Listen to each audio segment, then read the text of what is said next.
Every single human being has a body that was built to be self-healing. We just got to identify, all right, what have we done?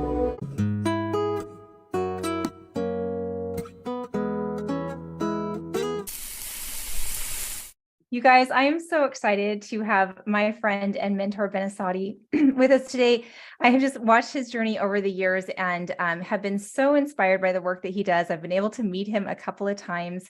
And so I just want to get into this, introduce him to you. You definitely, fade into the carnivore space and come out of the carnivore space. And we've had you in the gang and people connected so strongly with you. And so, yeah, we're just going to get to share today. And I definitely want to hear about your history and what you're doing. So introduce us, tell us a little bit about yourself. Yeah, Emily, thank you for having me on your show. I love what you're doing. So cool to have seen you a couple times this year, and I look forward to many, many more of those interactions in person, which is the best. Virtual is great that we have this, but in person is the best way to do it. My backstory, like so many people, pain to purpose. I grew up here in America following a standard American diet, highly processed diet, and I was very unhealthy growing up. I was obese as a kid, and I had really bad behaviors, drugs, toxic people in my life, addictions to sugar and food and video games. And I never made any changes as a kid. So all of my bad habits transferred into my adulthood, where I found myself back in 2008, a 24-year-old man, 250 pounds, physically obese, mentally obese, broken, ready to give up on life, didn't see any future for myself, didn't have any goals. And I was actually exploring ways to give up on life, but I kept thinking about my mom and it stopped me from pursuing that. So I knew I had to figure something out because I was tired of being in pain every day, physically and emotionally. I was tired of crying every day. And I was tired of not having a purpose in life. So a friend of mine handed me a book, and he said, my best friend actually, he told me to read the book. He believed it would help me with what I was dealing with. And I ended up reading the book. It was called The Slight Edge by Noah Olson. And the book is incredible. Jeff Olson, actually. The book is incredible. It did a lot for me. It helped me connect the dots between the daily habits that we have every day, compound over time to get you the results in life. And that made sense because it was all these decisions I made over time that compounded into me being so unhealthy and unhappy. So if I could make different daily decisions, I could compound that in the other direction. So that one book was great because it led to many other books, many other authors like Dr. Wayne Dyer and Bob Proctor and Tony Robbins and other incredible people. And the number one thing the books did for me was helped me take ownership and responsibility, which I never did in my life up until that point. And I think a lot of people don't understand that word responsibility. And that is our ability to respond to life. So my ability to respond to life up until that point was poor. I was blaming my genetics, my enabling family members, my slow metabolism. But the truth of the matter is that I was the only one responsible. And when I took responsibility, everything changed in my life. I stopped being the victim of my history and I started to become the victor of my destiny. And that's when I started to move my body, eat real food instead of junk food. And I went through this incredible transformation where I lost about 80 pounds in 9 months. I went from 34% body fat to as low as 6% body fat. And it transformed my physical appearance. And I finally achieved a physical six pack, which is something that I always dreamed of as a kid. But most importantly, I achieved what I call a mental six pack and what the food did for my mood and my mental health. And that was 15 years ago. That's what got me started. And a lot has changed since then. I have to learn, unlearn, relearn, rinse and repeat. It wasn't until 2013 that I discovered keto and fasting and got into that, started to apply that. And then around 2018, 2019, got really interested with carnivore and started to apply that. So that's been the journey in a nutshell. The mission is to educate and to inspire 1 billion people, to wake people up, to help them know that, hey, your body has everything it needs to heal itself. We just need to do our job and identify the interference, remove the interference, and allow the body to go ahead and heal itself. It's so beautiful. I love what you're saying about responsibility, because so many of us we're stuck in react. Mm-hmm. And so that's just the immediate need in front of us. And, food is react with the food, and we get these hits and we get these addictive with, the things that we're eating. And so it just like causes poor pathways in the brain. Yeah, that's right. Either you react or you respond.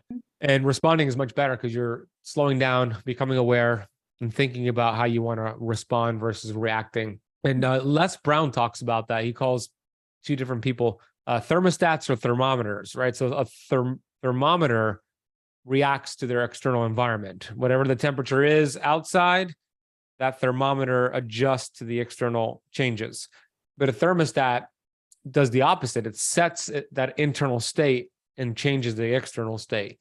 So, for example, if somebody is a thermostat and they understand the power of positive thinking and a great attitude, being really aware with your thoughts, they could go into a room with people who are thermometers, who are stinking thinking people, negative thoughts, they're reacting, and they could turn that environment into an environment of a group of people who are now thermostats as well. They change their external environment. So that's what it's really all about. It doesn't happen overnight, of course, and I'm still working on it to this day. I'm sure you are too, Emily. But over time, we become better at it. We become more aware of our thoughts and our thoughts. Well, first of all, rewind. Our environment determines our thoughts. Our thoughts determine our actions, and our actions determine our results, and our results determine our destiny. It all starts with our environment. So we got to clean up the environment first and foremost. That's what I was going to say, because for me, it was my metabolic environment. For some reason, my mindset came later. And so is that common, do you think? Because to me, it was the metabolic environment of fasting, keto, then carnivore was my metabolic cure for just getting everything working good mentally. And then I feel like the other anchors came into place. Do you see that happen?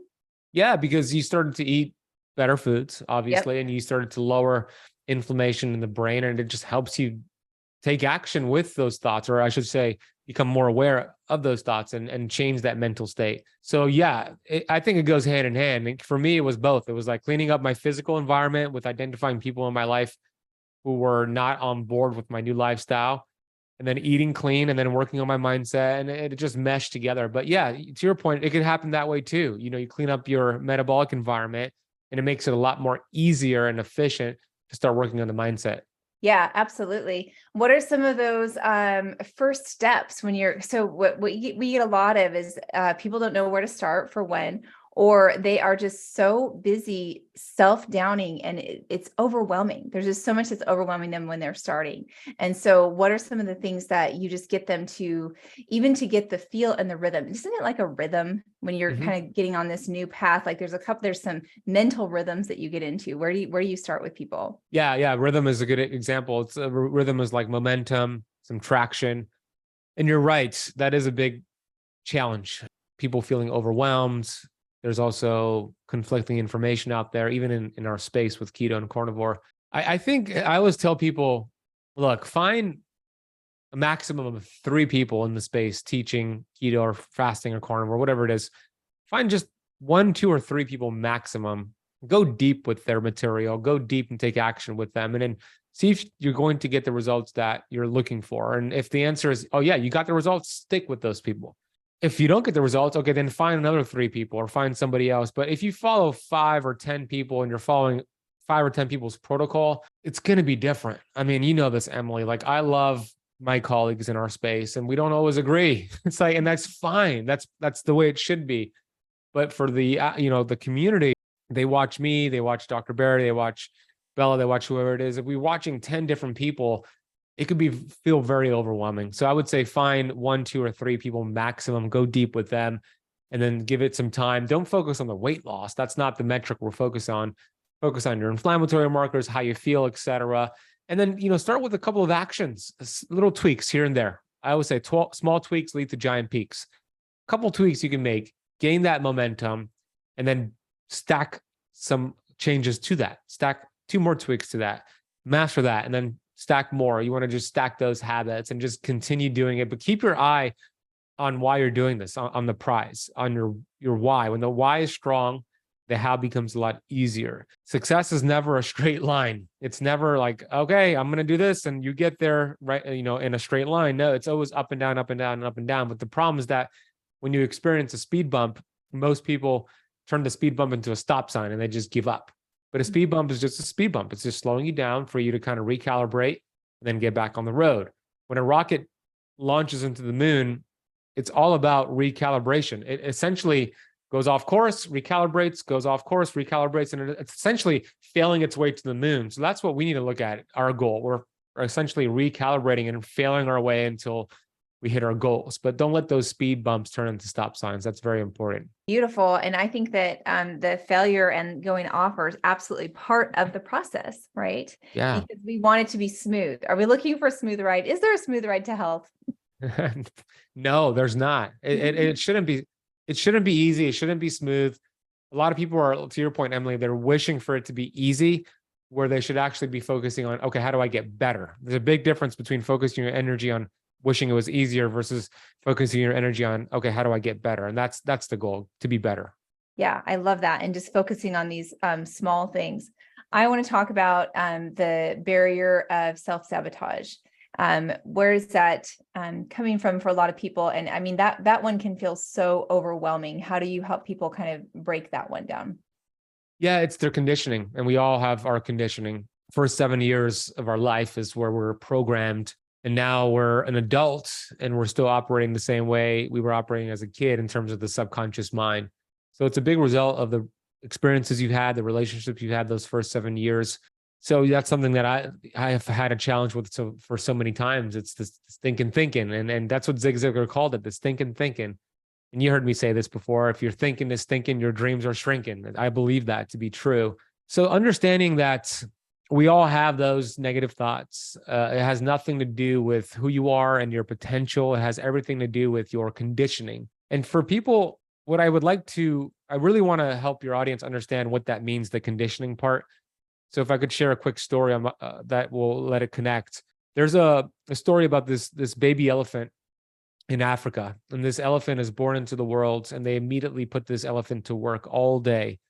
Sun sets, and now the elephant gets to rest. But the elephant, they tie chains around the ankles of the elephant, stake it into the ground.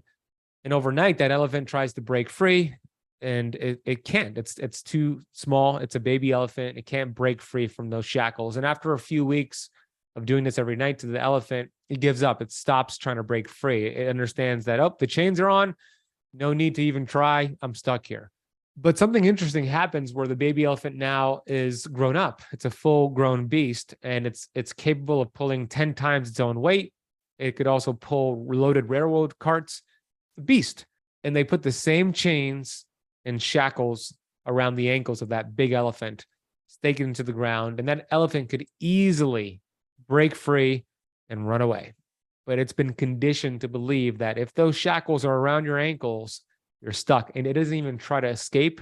It will actually sit there until it dies. The only thing that would force that elephant to move is if you lit a fire behind it. So my question to your audience is like, what are you conditioned to? What are the chains that are around your ankles that you thought was true when you were younger, but it's actually not true?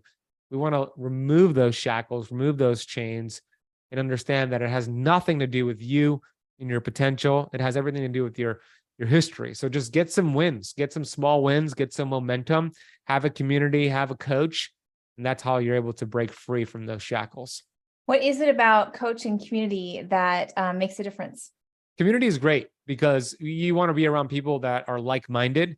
Let's face it, our community is not the same as the majority of the people out there. There are people that think we're crazy. You're eating nothing but meat. What the hell is wrong with you? You're doing ketosis. It's dangerous. You're fasting. You're starving yourself. So you're going to get that from most people. But in our community, it's like we understand the benefits. We've seen how it's healed us and healed others. So just having that like-minded community is so great for people to root you on and support you and charge you up. It's like oxygen for the soul when people are celebrating you and rooting for you. And then having a coach is so important, a mentor, because accountability is probably the most important thing. Accountability is the glue that ties our goals to our results. Having somebody to hold you accountable is so important. And a good coach never calls somebody out. They call them up because they see the potential in that person. But for me, for example, I always have had a coach for the last 10 years, a mentor, and I have several right now. And I remember like when I was first getting started, I had so many self-limiting beliefs. I had those conditioning, and I didn't believe that I could do the things I wanted to do. I didn't believe that I could become a keto educator, somebody who's well-known, an author, a speaker, and all the things I'm doing now. But I leaned into my coach, and my coach told me, sometimes you don't have to have the belief, but you could lean into my belief and borrow my belief until you adopt that belief yourself. And that's what I did. And I think that is so important for people to do. If you don't have the belief, then you could borrow Emily's belief. You could borrow my belief. You could borrow your coach's belief, your community's belief, until you adopt that belief yourself. So leaning into that has been critical for myself. I'm thinking about your elephant. I'm thinking about like if they're surrounded by elephants that had this chain and then just started walking and started busting out. And so they're seeing that. And so they kind of have to see it modeled, so focused in their own, world. So that's this exampling. And I love what you're saying, the exchange and the borrowing that we do mentally, emotionally, when we get together socially and in person, that it's like, we're not there out there and against the odds telling our own story. And people are just like saying, we can't relate to this at all. So when you're in a room with people that can relate to what you're talking about, and we do need each other, like this is not a solo journey. And so at what point did you kind of understand the value of that and realize, it seems to me that was a motivating factor for you continuing to do this, was the needing each other piece. Yeah. When I love what you said about seeing other people do what you thought you couldn't do, and it gives you permission to do the same. Like if you see elephants actually walking away and breaking free, you're like, oh, I could do that too. It's true. It's like the Roger Bannister effect. Do you remember that Roger Bannister? He's the first person who ran the 4-minute mile. I forget what year it was, 1960s or so, maybe before after that, but it was a very long time ago. Nobody's ever ran back then. Nobody had ever run a 4-minute mile. They actually said, scientists said, and doctors said it was physically impossible, that your body would explode. The heart's not built that way. They literally, this is the true story, had these wild animals chase people to see if they could run fast enough to accomplish a 4-minute mile, and they failed. But this guy named Roger Bannister stopped believing in the experts and started believing in himself. And he ran the mile in 3 minutes and 58 seconds. So he broke that barrier. And something interesting happened, though, as soon as he did it. Within weeks, dozens and dozens of other runners also ran a sub 4-minute mile because he gave them permission to do it. Now it's common. I mean, people do it all the time. So it's the same thing with our community. We see somebody who has been on diabetes medication, for example, for 20 years, and you're on diabetes medication for 15 years, and this person ends up getting off their meds. Like that's the Roger Bannister effect. That gives you, I could do that too. Or this person who had Hashimoto's thyroiditis, and they reversed an autoimmune condition they were told that can never be reversed. But I have Hashimoto's too. Okay, then maybe I could do that. So it's so important. And I forgot the question because I know I'm not answering the question, but I love what you said about seeing other people do it and that giving you permission. But I know I didn't answer the question. So if you could ask it again. You were great. This is beautiful. Yeah. And this is what I want. So at what point in your journey did you catch that vision, is what I'm saying. So in how you developed and how you developed as an author, as a speaker, as, your way to reach your audience, at some point you have to prioritize what is the best way to go about that, right? You do it through many different effects. But I was curious if there was a moment where you were like, oh, this is community. This is what this is about. Yeah. For me, it's been about being frequent. Frequency creates the genius. I really believe that. I've been in the health space now since 2008. So that's about 15 years. And I love to study. So I've been studying on average 3 hours every day for 15 years, health, nutrition, mindset. So it's the frequency, it's the consistency. It's not an overnight thing. It happens over time.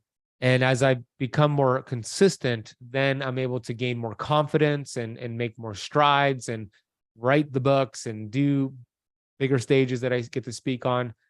But in the beginning, it sucks. It really does suck when you start to embark on new goals. You stretch yourself and you feel uncomfortable. You feel self-conscious. I remember when I first started speaking in front of people, like I was a nervous wreck.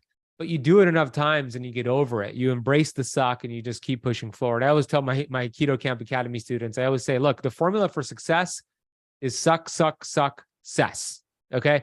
You just keep embracing the suck and eventually you get better. It's like, keep pushing forward. So that's what I did.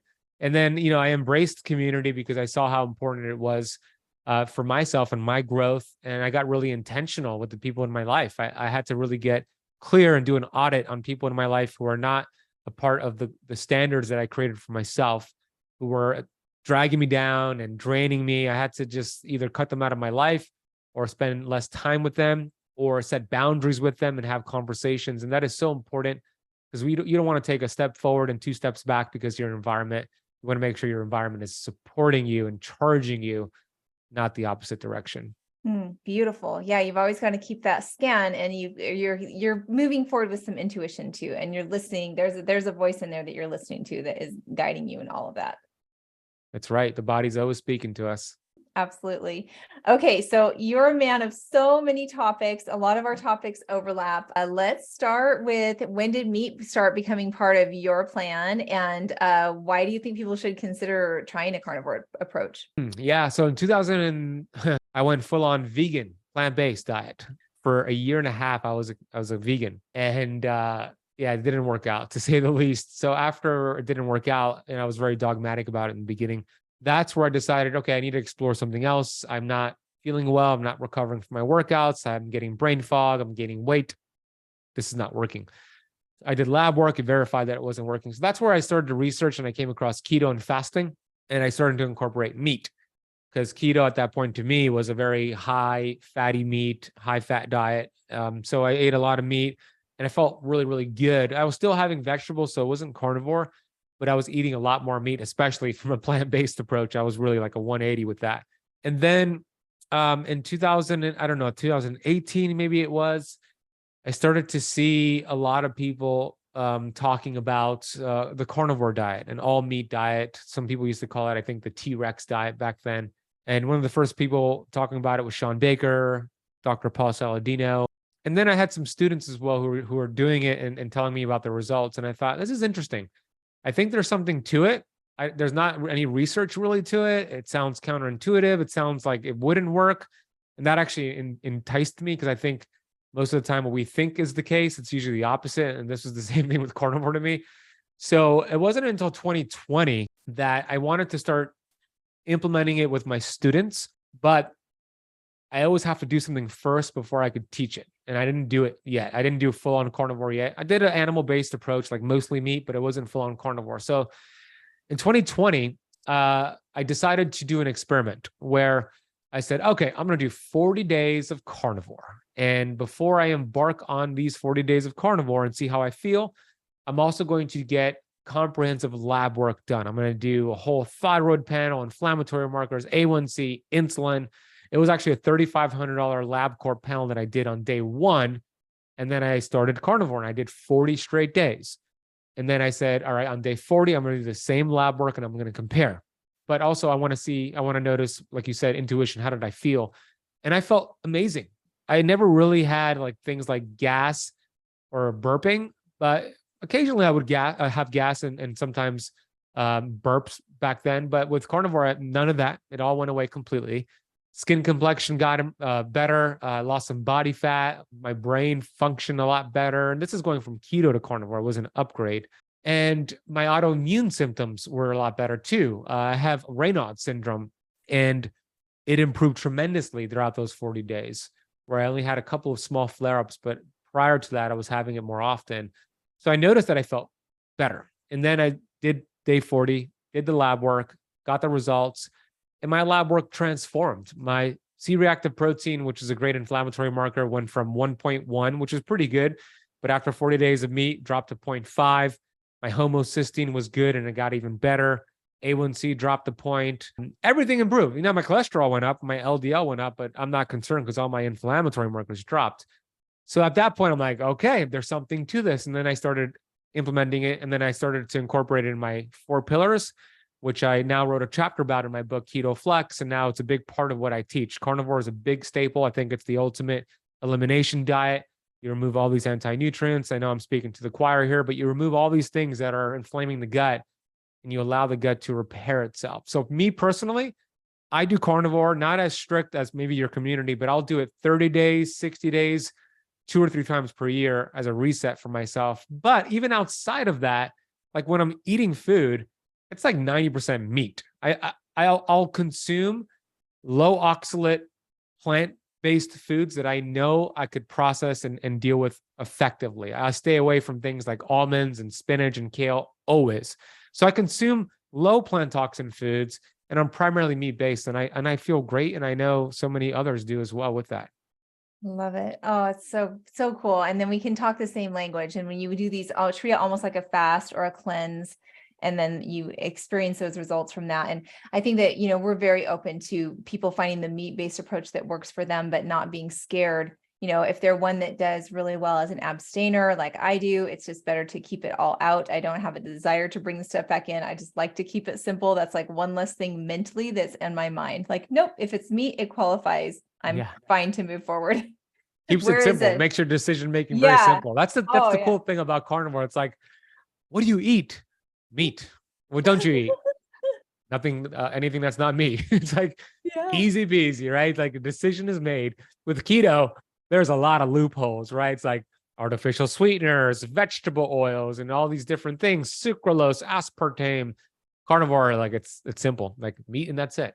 Oh, I love the simplicity of it. And I love that I do think there are some hyper palatable foods in the carnivore space for sure, if you're getting into dairy and things like that.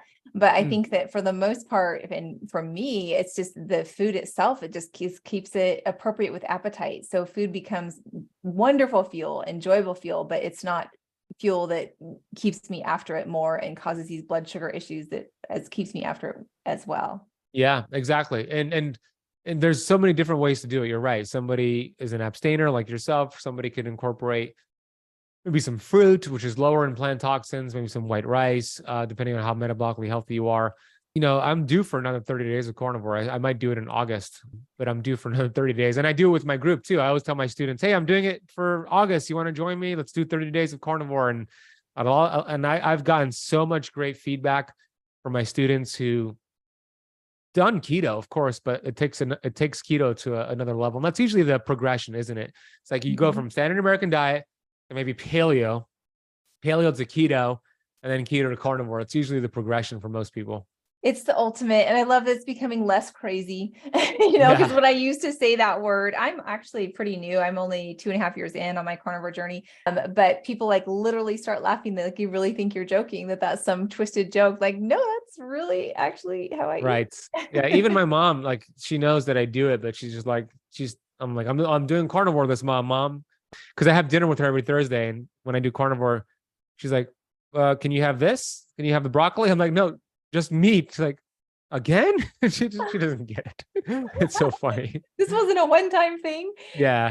How do your carnivore periods affect your fasting protocols? Do you alter them at all when you're doing carnivore? I actually end up doing more fasting because I'm less hungry. I'm sure you find the same thing. Yeah, I'm just so satiated, and I end up doing more OMAD. Actually, I probably end up eating not enough personally when I do carnivore because I'm so active. So I got to be intentional. I'm just so full. I don't feel like eating, right? But something that I did notice I need to be really strategic about is my high intensity exercise. Like every Sunday, I play 2 or 3 hours of basketball out in the heat here in Miami. And I remember doing it last time when I was doing carnivore. It was a challenge. I was bonking. I was losing electrolytes. I was cramping. So I got to be really smart with really taking in a lot of electrolytes, like within 24 hours before I intend to play basketball. And I also experimented with doing some exogenous ketones before the workout, and it actually helped. So that's the only thing with somebody who's very active. You got to be very intentional with, how you customize it according to your activity. Makes sense. What are some of your big tips with exercise? What mistakes do you see people when they're on this health journey? They're getting their diet cleaned up, mindsets cleaned up. What are some of the things that go wrong with the exercise? There's a few, right? We have one side that does too much exercise. And I love exercise. It's important, but there's a Goldilocks effect. It's called the hormetic zone. So you want to stay in that hormetic zone. More is not necessarily better with these hormetic stressors. So if you're doing so much exercise and you're not recovering, you are actually getting worse, not better. So make sure you find a good sweet spot. And then number 2 would be, a lot of people focus on doing a lot of cardio, and I'm not against cardio. There's some benefits to cardio for what it does to help the brain produce brain-derived neurotropic factor and some cardiovascular benefits. But it's really sprinting we want to do, high intensity, like strength training, building muscle. Like that's where you're going to get the biggest bang for your buck. So I see a lot of people doing more cardio, less strength training. And I think it should be a balance of both. I'm not really like a runner. So if I am running, I'm sprinting, whether I'm sprinting like down a hill or on the beach or playing basketball. And then I'm strength training with my workouts. But I'm not saying you shouldn't do cardio. I'm just saying you want to mix it with some strength training and just make sure you're recovering. And a good way to look at if you're recovering well or not is looking at heart rate variability. And I do that with the Oura Ring, but you could do it with like the Whoop Band or the Apple Watch or other metrics. Heart rate variability is a fantastic gauge to know if you're doing too much exercise, too much fasting, too much stress in your life, because you're going to see that decrease. And that means your balance of your nervous system is too much in the sympathetic side, which is fight or flight, go, go, go. And you don't want to be too much on that side. You want to kind of go in and out. You want more balance of parasympathetic. So as your HRV drops, it means too much stress. And that could be from your exercise, lack of sleep, mental stress, too much fasting. You want to find your average of your HRV and you want to build it up. That's how you know you're in that sweet spot. Awesome. I love that you're saying that computes to fasting too. That's obviously a question that we get a lot, is the over fasting and the cortisol response. And we feel like we almost pick on the sympathetic a little bit, right? Because it can get out of control, but people are like, don't ever get there. Don't ever dip into that. And so help us understand, like, there's function in that too, right? Yeah. I mean, you're right. The sympathetic nervous system and insulin hired the same PR company because they both get a bad reputation. The cortisol would be in the part of that too, and that's part of the sympathetic, but they're not bad. I mean, they're vital. Yeah. You want to have them in spurts. It's important to tap into sympathetic. So the sprinting, the basketball that I do, the strength training, fasting, great. But you want to balance it with parasympathetic, right? So you do more not fasting. You eat, you get quality sleep, you practice grounding, meditation, gratitude, whatever it is. So it's about having a balance of both. It's not about you don't want to be locked into parasympathetic. You don't want to be locked into sympathetic.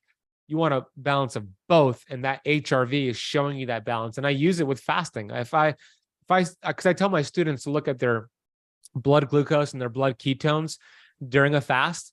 I use this as a gauge for autophagy. I understand this is not 100% because it's impossible to get that gauge unless you go to a lab and measure a protein called LC3A protein. But I have them measure blood glucose and blood ketones throughout, let's say, a 24-hour fast. And if we see glucose dropping gradually and ketones increasing, I'm using that as a good gauge for autophagy and a good good trend that we want these two metrics to go towards. If we see somebody not with that trend, let's say their glucose increases during a fast and ketones stay the same or drop, I tell them to look at their HRV and see if there's something going on with their nervous system. And typically it correlates their HRVs dropping and there's some sort of stress in their life. Maybe they didn't get good sleep. Maybe they're stressed from work. Maybe they've overdone it with exercise, or even things like cold exposure and red light therapy and sauna. These also are hormetic stressors that if you do too much, it's not good. So we identify what happened there, and then we just regulate that nervous system and it helps balance it out. Beautiful. I love that. I love the concept that we can be such overdoers and take too much action and try too many things at once.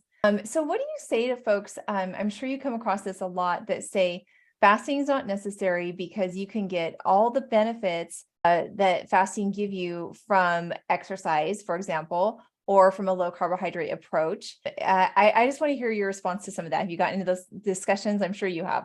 Yeah, for sure. Yeah. Exercise is a way to achieve autophagy. It's a great way to achieve autophagy, especially burst training, strength training, etc. You activate some of the similar properties as fasting. So there is an argument to be made that you can get that through exercise, and you should get it through exercise. But you're not going to get all the benefits that you get with fasting that you get with exercise. Fasting brings with it a whole host of benefits you won't get from a low carb diet or even caloric restriction or even exercise. For example, every human body has an innate intelligence, this inner physician. And one of the best ways to harness it is with fasting, because if you are exercising and are doing low carb and not fasting, that means you're eating throughout the day. Okay. If you're eating throughout the day, you are constantly starting your digestive system. If you're constantly starting your digestive system every 3 hours, every 6 hours, whatever it is, even if it's low carb, even if you're doing exercise, you're never allowing your digestive system to take a break. This is like somebody who lives in a house and they have a garage in their house, and that garage starts to build up junk every month. And they keep saying, I need to clean out that garage, but they work all the time. They have no days off of work. But then all of a sudden, after a year of this crap being built up in their garage, their boss gives them 2 weeks off. And they're like, thank you, boss, I need this. So the first couple of days, they're at home. They just veg out. They don't do anything. They just relax. But then they're like, okay, I got a lot of days left of my time off. I have all this time on my hands. I'm going to venture to the garage and start throwing out some of this junk that has accumulated, right? That's exactly what fasting does. When you get all this time off, meaning you're not using energy and resources and bandwidth to digest food, you're off of work, and now you could go and clean some things up. You don't get that with exercise. You don't get that with low carb or even keto. You get that with fasting. And then if you go and you do a longer fast, you get more stem cell production, tapping into visceral fat, pulling a fat from your liver, what it does for brain-derived neurotropic factor. I know you could get that from exercise too, but fasting is nature's reset button. It has a whole host of benefits that you won't get from exercise and just low-carb diet alone. I love hearing you say that. This is so beautiful. And so metabolically, we're talking about things that are happening in the digestive tract with the basal cells. And we have the research to back this up, that we're seeing what the body can accomplish during this fasted state. And I tend to even bring up the cancer benefits of having a cancer prevention and treatment of fasting. Can you speak to that a little bit?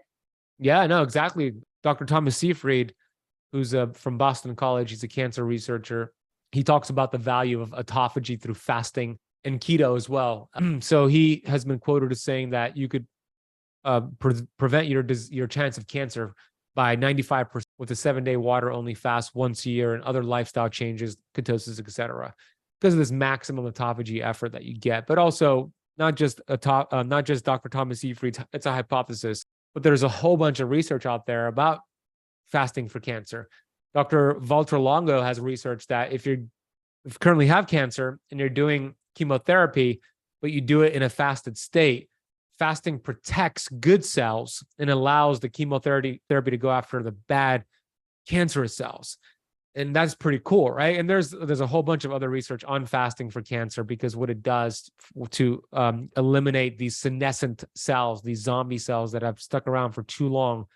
So that's what the innate intelligence does during a fast. It looks for cells that are not working properly, and it attempts to fix it via autophagy by replacing different parts and cleaning things up. And if it has determined that the cell has no function, it's a senescent cell, then it sends a signal to get rid of that cell via apoptosis, which is programmed cell death.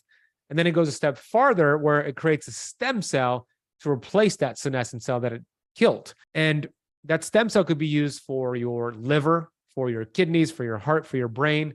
The innate intelligence will determine where that stem cell needs to go. And it's pretty cool because all this is happening without you having to think about it. You're just in a fasted state. So yeah, I love fasting. There's so many benefits to it. I want to hear some of your fasting tips for people who either have a fear of fasting, they've overfasted in the past. What are some of the basics tools that you give folks when they're going to start on that journey? Yeah, the fear thing, I always like to put it in perspective by giving an extreme example. And that is the Guinness World Record for the longest recorded water fast was a gentleman named Angus Barbaray from Scotland. He was a Scotsman, and he went 382 days, right? He had water, some coffee, some tea, some, I believe, nutritional yeast and multivitamin. But he didn't really eat anything for 382 days, medically supervised. So he went from 450 pounds all the way to 180 pounds. He felt great. His blood work looked great. Electrolytes looked great. They monitored all of that. And I would argue this. He didn't put food in his mouth for 382 days, but the man was eating from his body fat. He had a lot of body fat to choose from. And I'm not telling anybody to do that 382 days, but I'm giving that extreme example to show you if he did 382 days, I mean, we could go 16 hours. If you put things in perspective. Even if you're lean, I'm lean. If somebody has 10% body fat, they still have about 70,000 calories on their body that they could use for energy before you get into some serious trouble. So, we're designed to fast. Every single cell in our body is hardwired for fasting. That is true. So some tips though, if you're getting back into it or you're starting with fasting, you want to look at it as a muscle and you want to build that muscle slowly. Maybe you start with 13-hour fast and you see how you feel. And then you go to 14 hours and then you go to 15 hours. You could use training wheels. I know my friend Megan Ramos and my friend Dr. Jason Fung talk about these training wheels, right? That could be like some bone broth or a fatty coffee or like a couple tablespoons of coconut oil, some fat where it's not necessarily a regular fast, but you're still going to get a lot of the benefits until you feel like you can take those training wheels off and just do a water fast. But keep your electrolytes up. Make sure if you've overdone it in the past, you are balancing out your fasting with feasting. And I'm not saying cheating, that's a completely different word. I'm saying feasting, eating enough protein during your eating window and getting a good balance with that. I love it. And can you just touch on what fasting does to the muscles? People are so scared of losing lean body mass. And so right now, I love it that there's such a high education about building muscle, that it's a metabolic organ. It's the organ of longevity as well. And so this story, I think the trend is really switching and we're getting more into sprinting, or even the sprinter's physique is kind of more desirable now, getting more into the weightlifting. But people that are so excited at the gym and they love these strong bodies and they are terrified to dip into fasting. Yeah, that was a big concern in 2014 when I started really teaching it to my community. At that time, I actually owned a CrossFit gym, and those CrossFit members did not want to hear about fasting. I'll tell you that. Like, what? I'm going to lose my gains. And back then, there wasn't as much research as we had now, but it made sense to me that the body is not that stupid, right? We don't have body fat, so we use muscle instead of body fat when we have this option that we have done for a purpose, right? And the analogy that Dr. Fung has given, it's a brilliant analogy. It's like, okay, that's like saying it's the summer and you're storing all this firewood to get ready for the cold winter months to heat up your cabin during the winter. So now you wait 6 months, you store about 200 logs of firewood, winter is here, and instead of using the firewood you've saved and stored, you chop up your couch and throw that into the furnace for fuel. It's stupid, right? The body is the same thing. We don't store body fat and then burn muscle when we fast. It would be so inefficient. And a couple of reasons why we now know through research. Number one, when you're in a fasted state, your body raises these counter-regulatory hormones, glucagon, cortisol, human growth hormone. They run counter to insulin. So obviously we are dropping insulin during a fast and these hormones are going up. Human growth hormone is one of them, and that is muscle preserving and muscle building. And there's a study that shows after a 24-hour fast, human growth hormone increased in women 1,300 and in men nearly 2,000%. This is the body's way, the innate intelligence's way of protecting muscle mass during a fast. Now, of course, if you overdo it and are excessively fasting and not eating enough protein and not recovering, you will eventually lose muscle mass, but you don't want to do that. You want to do it the right way. So I encourage you to do it. You could actually build great muscle and make great gains with fasting, as long as you're getting enough protein and rest and recovery, and enough protein during your eating window and enough rest and recovery at night. Do you like as far as timing it with workouts, do you have a certain timing that you think works best? I think with the fasting protocol. Some research shows that your grip strength and your strength in general is better in the afternoon, but your cardiovascular system is better in the morning. But in terms of like timing fasting, it's difficult because some studies show it's better to have breakfast and lunch, skip dinner. I don't like that because I prefer to skip breakfast and have dinner. I think it's individualized. So for me, I usually work out midday and I do it fasted. 95% of the time my workouts are fasted.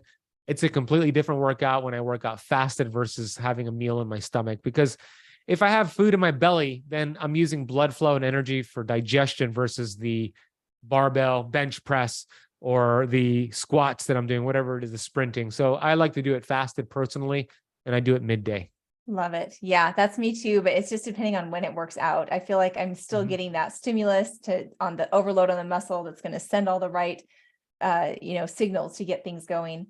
What about folks that are dealing with adrenal fatigue, thyroid issues?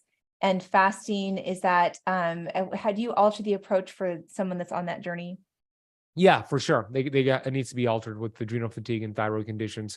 Fasting is necessary actually to heal these conditions. You just got to do it smart and balance it out with feasting, eating enough protein, getting those hormonal conversions, and going upstream and finding out what is the cause of these conditions. So fasting is anti-inflammatory, and that will help these conditions, thyroid conditions or adrenal fatigue. So you do want to tread lightly and work with the coach though, because you have to find your balance. Your balance is going to be different. There's going to probably be less fasting on your end than somebody who doesn't have these conditions. So be smart about it. But they're not going to cause these conditions per se. There's something more upstream that's causing thyroid conditions. It's more of an environmental toxins issue than anything else. Same thing with the adrenals. It's an environmental toxins issue. So go upstream and figure out what the cause is and use fasting in the right balance to help as you identify the causes. Beautiful. What about you yourself? Do you do the 7-day water fast or a 5-day water fast? Do you engage on that for like the cancer prevention journey? Yeah, I do the 5-day. I haven't done 7 because Dr. Thomas Seyfried talks about max autophagy, and he uses glucose and ketones to gauge that. That's where I use it as well because I got it from him. And I achieved that on day 4, and I stayed there for another day, and I broke at day 5. So he gets the average American who's not as metabolically healthy there on day 7. So I don't need to do day 7 to get that max autophagy. So I'm actually overdue for another one. But yeah, it's great. It's like a spiritual experience. My glucose dropped as low as 52, and I believe my ketones were like 5.9. So I was well in that max autophagy range. And then I broke it very low and slow. That's very important. You want to break it very low and slow and strategic. Have you done a longer fast as well? Oh, absolutely. And I have been out of the habit of tracking the ketones, but this is so exciting. So do you do, you can do a GKI, so we can kind of talk about that for a little bit. But then also Dr. Boz has gotten really popular with the ratio that she has out there, and it's got to relate to that GKI as well. So when you're doing a therapeutic cancer prevention, disease prevention, 5-day, I do those about twice a year. I would like to do them once a quarter, but I haven't been. I've been slacking on that. So yeah. But I haven't not been doing that tracking potential. So do you have a certain GKI that you're kind of shooting for, a certain feel, and you're hitting it either day 4 or day 5? That's kind of how that's landing for you. I do it according to the way that I learned from Dr. Thomas Seyfried. So I'm a little old school. I think that there's these new methods like Dr. Boz has, and I'm not too familiar with her method, but I love Dr. Boz. And then there's the GKI, but I'm going to just share the way that I do it because I'm more old school with this. So I just get my blood glucose divided by 18, write that down, and then blood ketones. So if I get a 1-to-1 ratio or higher, I'm in the max autophagy. So I'll just do an example. So if I'm in a fasted state right now and I test my glucose and ketones, let's say my glucose is 71, right? So I'll divide that by 18. That'll get me 3.9. So if my ketones are 3.9 or higher, I'm there. And I like to stay there for a day and then break it. Oh, that is so cool. And that's from Dr. Seyfried's book? Yeah, that's from his book and his research. Yep. Yeah, Metabolic Approach to Cancer, I think is the... Cancer is a metabolic disease. Okay. Metabolic Approach to Cancer is another great book by Dr. Nasha Winters. Yes. Piggybacks on that beautifully. Correct. Oh my goodness. Well, I want to hear, what are the things that are coming up for you? Like, what are you writing about, thinking about putting up there? What projects are you working on right now? So, I mean, more speaking, that's my favorite thing to do. Just speaking at more events and stages and getting the message out there. That's my number one favorite thing to do. In terms of projects, I just in the process of rewriting Keto Flex, my latest book, and turning in the second edition with newer research and a new, more like streamlined 45-day plan in that book. So I'm in the process of rewriting that. Hopefully that'll be done by the end of this year and then out in 2024. I'm really excited about that rewrite. Oh, fantastic. So I just want to hear, for our strugglers, our people that don't have the confidence right now, they're struggling with thinking that they can really make this happen for themselves. What are your words of advice? What I said earlier, if you don't have the belief that you can do it, lead into Emily's belief, lead into my belief. You can do it. Every single human being has a body that was built to be self-healing. We just got to identify, all right, what have we done to block the innate intelligence? Okay, this is one thing. I'm eating seed oils. All right, so you swap that with butter. Okay, that's one thing. You remove that interference. All right, what's the next thing, right? You just want to chip away at some of the things you've noticed you've caused interference to the innate intelligence, and find a community, find a tribe, find a coach to help hold you accountable. And eventually you're going to develop that belief. You will. It will happen over time, but the belief is important. And if you don't have it, lean into our belief. The human body has everything it needs to heal itself. There's nothing external. There's no medication. There's no supplement. There's no surgery. There's no shot that could replace the healing that the body can do. We just got to remove that interference, work with somebody to help you identify what the interference is, and it's usually multiple things, and then work on removing it. Take it 1 week at a time, a couple little tweaks each week, and those tweaks will lead to big giant peaks. I love that. And I think that, when we're on a Zoom call and we can look around the room, we can see that if there's folks that have been at this for a while, where transformers have transformed that. And so we almost take it for granted sometimes. Yeah. That there are folks that are right on that precipice looking at that line going, that can't be me, but we know it can be. Yeah, absolutely. That should give you permission to know that it can be you. To Emily's point, it absolutely can be you, and it will be you. Oh, wow. Thank you so much for spending time with me today. This has been incredible. I love your passion, your mission. Check out Ben on, tell us all the platforms that you're out there on. There's so many. Well, I mean, the Keto Camp podcast, camp with the K, Keto Camp podcast. And then my website has everything. benazadi.com is my website. Beautiful. I'm an Instagram girl, so that's my favorite. I love when I see Yes. all of your inspiring things come across, and I'm like, oh, I got to repost that. I appreciate that a lot. You're awesome, Emily. What you're doing is great. Congrats with your channel. It's awesome. I love the community that you have as well. Awesome. Thank you so much.